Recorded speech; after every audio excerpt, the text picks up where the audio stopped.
இன்னைக்கு நாம் எல்லாருக்கும் பிடிச்ச மோமோஸை வீட்லேயே அழகாக எப்படி பண்ணுறதுன்னு பார்க்கலாம். ரொம்ப ஈஸியாக வீட்டில் இருக்கிற திங்ஸை வச்சு நாம் ரொம்ப ஈஸியாக இந்த மோமோஸை ரெடி பண்ணலாம். கடையில் போய் காசு கொடுத்து வாங்குறதுக்கு பதிலாக நாம் வீட்டில் இருக்கிற சின்ன சின்ன திங்ஸை வச்சு ஈஸியாக செஞ்சு முடிக்கலாம். நம்ம ரெகுலராக யூஸ் பண்ணுற சின்ன சின்ன ஐட்டம்ஸ் வச்சு இந்த மோமோஸை ஈஸியாக நம்ம ரெடி பண்ணலாம்.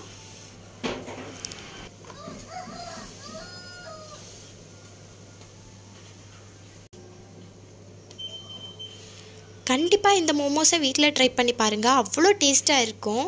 கண்டிப்பாக ஒன்ஸ் நீங்கள் இதை ட்ரை பண்ணி பாருங்கள். ட்ரை பண்ணி பார்த்துட்டிங்கன்னா அதுக்கப்புறம் இதை வேணான்னு சொல்லவே மாட்டீங்க, அவ்வளோ டேஸ்ட்டாக இருக்கும். இந்த மோமோஸ் ரெசிபி ரெடி பண்ணுறதுக்கு நீங்கள் ஒரு பவுல் எடுத்துக்கோங்க. அதில் 1.5 கப் மைதா மாவை ஆட் பண்ணிக்கோங்க. மைதா மாவுக்கு பதில் கோதுமை மாவு கூட யூஸ் பண்ணலாம். ஆனால் மைதா மாவு யூஸ் பண்ணிங்கன்னா கடையில் கிடைக்கிறது மாதிரியே டேஸ்ட் இருக்கும். கோதுமை மாவு யூஸ் பண்ணிங்கன்னா அதோட ஸ்மெல் மாறாது, அப்படியே இருக்கும். ஆனால் மைதா மாவு நீங்கள் யூஸ் பண்ணும்போது கடையில் வாங்கின ஒரிஜினல் டேஸ்ட்டும் ஒரிஜினல் வாசனையும் கிடைக்கும். 1 டேபிள் ஸ்பூன் உப்பு ஆட் பண்ணிக்கோங்க. அப்புறமா ஒரு 2 டேபிள் ஸ்பூன் நெய் ஆட் பண்ணிக்கோங்க.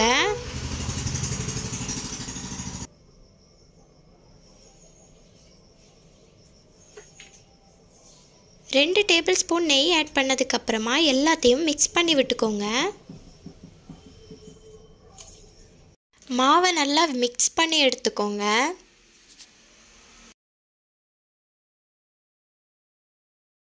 மாவை நல்லா மிக்ஸ் பண்ணதுக்கு அப்புறமா 1 கப் தண்ணி எடுத்து அதில் கொஞ்சமாக ஆட் பண்ணி நல்லா பிசைஞ்சு விட்டுக்கோங்க. சப்பாத்தி மாவு பதத்துக்கு பிசையணும். கொஞ்சமாக தண்ணி ஆட் பண்ணி பிசைஞ்சிக்கோங்க. ரொம்ப சாஃப்டாக மாவை பிசைஞ்சு எடுத்துக்கோங்க.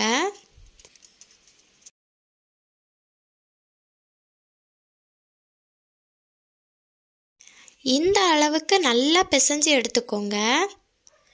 தொடும்போதே இவ்வளோ சாஃப்டாக இருக்கணும்.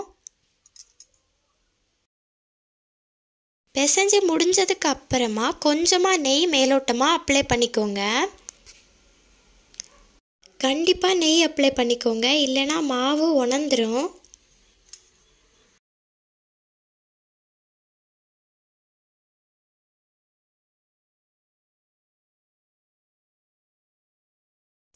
அப்புறமா மூடி போட்டு மூடி வச்சிருங்க.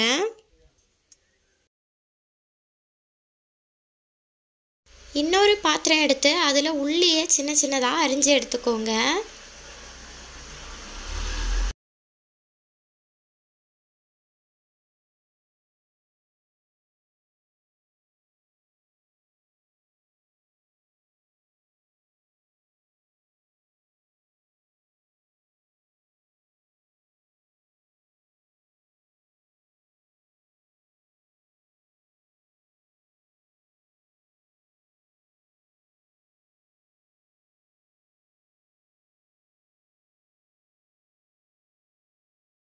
உள்ளி அரைஞ்சதுக்கு அப்புறமா இஞ்சி பூண்டு பேஸ்ட்டை அரைச்சி எடுத்துக்கோங்க. நான் கொரப்பாக தான் அரைச்சி எடுத்திருக்கேன். நீங்கள் வேணும்னா நல்லா நைஸாக அரைச்சி எடுத்துக்கலாம்.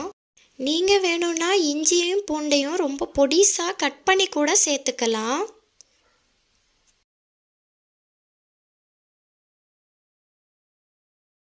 அப்புறமா ஸ்டவ் ஆன் பண்ணிக்கோங்க. கடாயை வச்சுக்கோங்க.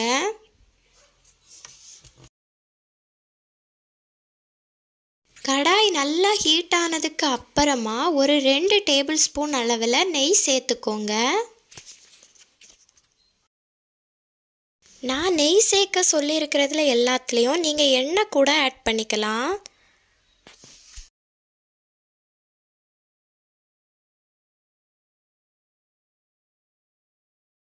நெய் நல்லா உருகினதுக்கு அப்புறமா இஞ்சி பூண்டு பேஸ்ட்டை அதில் சேர்த்துக்கோங்க.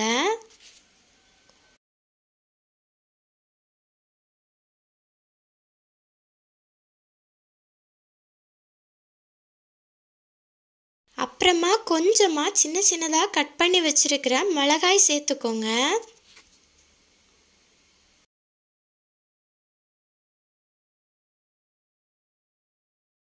அப்புறமா உள்ளி சேர்த்து நல்லா வதக்கி விட்டுக்கோங்க.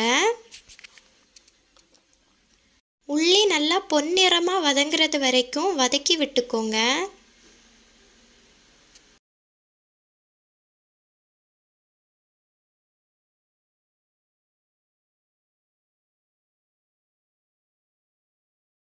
நல்லா உள்ளி வதங்கி வர டைமில் கொஞ்சமாக உப்பு சேர்த்துக்கோங்க.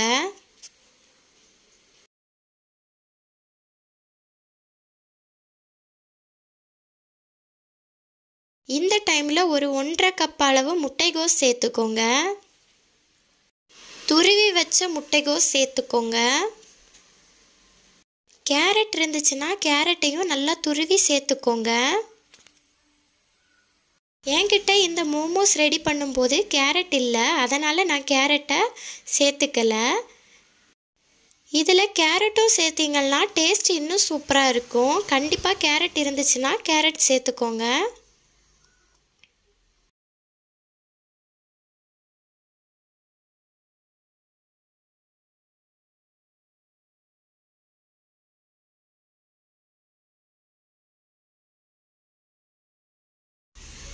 இந்த டைமில் ஒரு மூடி அளவில் சோயா சாஸ் சேர்த்துக்கோங்க.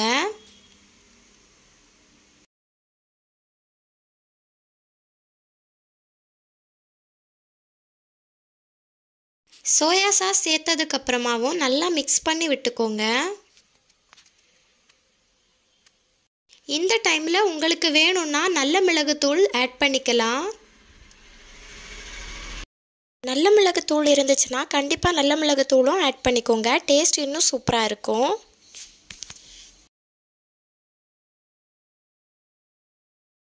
இந்த அளவுக்கு வதங்கி இருந்தாலே போதும். இப்போ இது ரெடி ஆயிடுச்சு. இதை ஒரு ஓரமாக இறக்கி வச்சுக்கோங்க. நான் இந்த மைதா மாவு பிசைஞ்சு வச்சு 1 மணிக்கூர் ஆயிடுச்சு.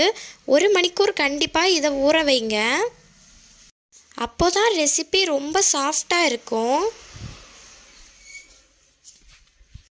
எவ்வளோ சாஃப்டாக இருக்குது பாருங்கள். இந்த அளவுக்கு சாஃப்டாக இருக்கணும். இனி நீங்கள் ரொம்ப அழுத்தம் கொடுத்து பிசையணும்னு இல்லை, லைட்டாக பிசைஞ்சு விட்டுக்கிட்டாலே போதும்.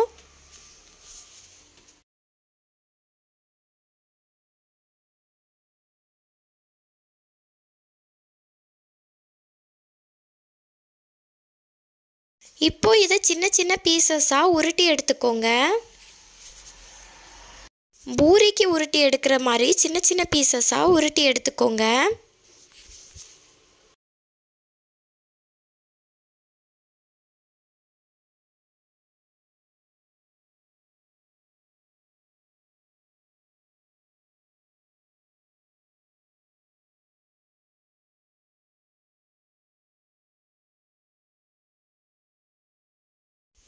இப்போ எல்லாம் உருட்டி முடிஞ்சிடுச்சு.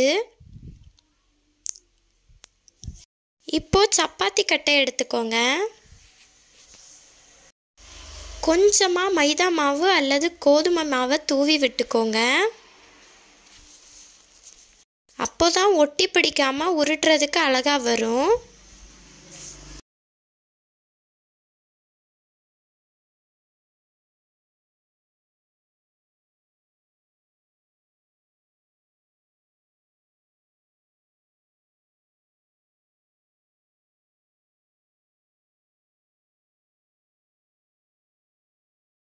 இந்த அளவு நல்லா உருட்டி எடுத்துக்கோங்க.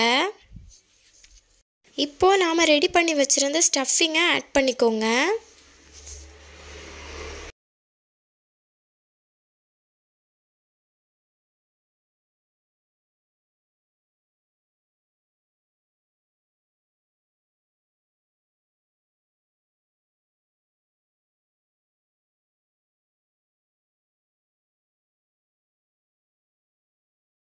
நான் மடிக்கிற மாதிரி மடித்து விட்டுக்கோங்க.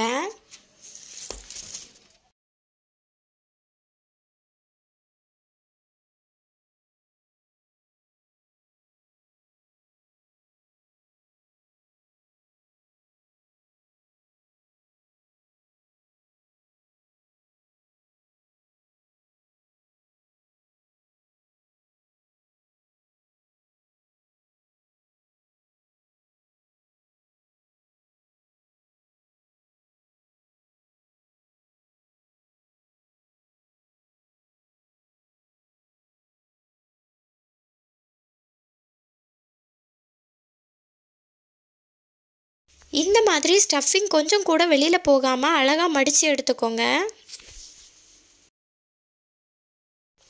இதை மாதிரி மீதம் உள்ள எல்லாத்தையும் மடித்து எடுத்துக்கோங்க.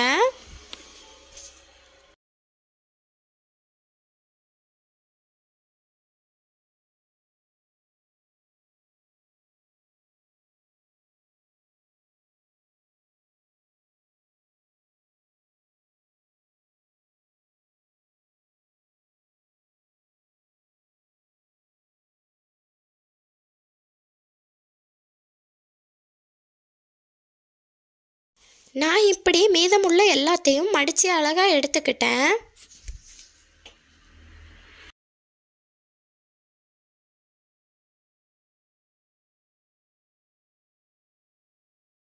ஒரு இட்லி தட்டில் எண்ணெய் அல்லது நெய்யை அப்ளை பண்ணிக்கிட்டு மோமோஸை ஒன்று ஒன்றா ஆட் பண்ணிக்கோங்க.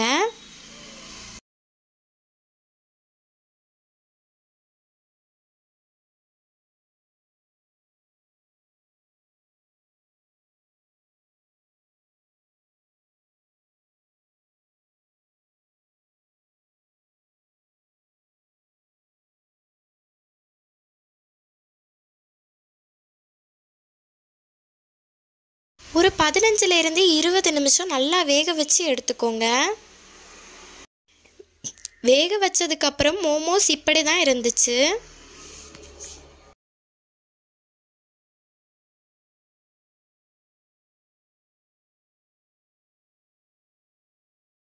இப்போ நம்ம மோமோஸ் ரெடி ஆயிடுச்சு. 15லேருந்து 20 நிமிஷம் நல்லா வேக வச்சதுக்கு அப்புறமா இதை இறக்கிக்கலாம்.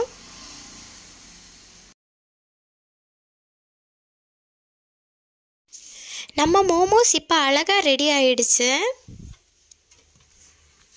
ரொம்ப ஈஸியாக வீட்டில் இருக்கிற திங்ஸை வச்சு இவ்வளோ ஈஸியாக அழகாக டேஸ்டியாக செய்ய முடியும்னா எதுக்கு நாம் கடையில் போய் வாங்கி செய்யணும்? வீட்லேயே டெய்லி செஞ்சு சாப்பிட்டுக்கலாமே, அவ்வளோ அருமையாக இருக்கும். கண்டிப்பாக வீட்டில் ட்ரை பண்ணி பாருங்கள். மோமோஸ் பிடிக்காதவங்க யாருமே இருக்க முடியாது, அவ்வளோ டேஸ்ட்டாக இருக்கும் மோமோஸ். கண்டிப்பாக எல்லாரும் வீட்டில் மோமோஸ் ட்ரை பண்ணி பாருங்கள். ரொம்ப ஈஸியான வேலை, சீக்கிரமாக முடிஞ்சிரும். மாவு ஊறுறதுக்கு மட்டும்தான் டைம் எடுக்கும், செய்கிறது டக்கு டக்குன்னு வேலை முடிஞ்சிரும்.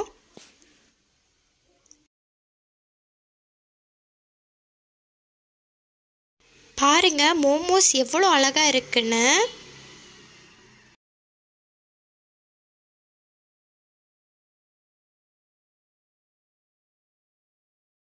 பாருங்க மோமோஸ் எவ்வளோ அழகாக இருக்குன்னு. கண்டிப்பாக வீட்டில் ட்ரை பண்ணி பாருங்கள். டேஸ்ட்டும் செம்ம சூப்பராக இருந்துச்சு. கண்டிப்பாக வீட்டில் ட்ரை பண்ணி பாருங்கள். மோமோஸ் அடிப்பொலியாக இருக்கும். வீட்டில் இருக்கிற சின்ன சின்ன ஐட்டம்ஸ் வச்சே ஈஸியாக ரெடி பண்ணிக்கலாம். கண்டிப்பாக வீட்டில் எல்லாரும் ட்ரை பண்ணி பாருங்கள்.